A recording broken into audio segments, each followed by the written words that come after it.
Here's how to easily place text behind a character in your video using CapCut PC. First, add your video to the timeline. Duplicate this video clip and layer the copy directly on top of the original.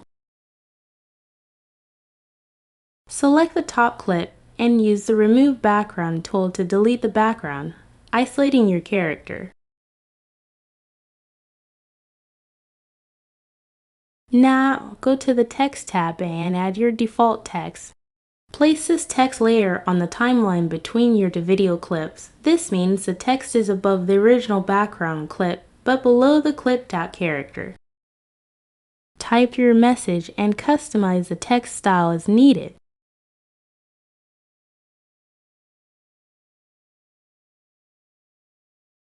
You can also adjust the text duration on the timeline to match your video.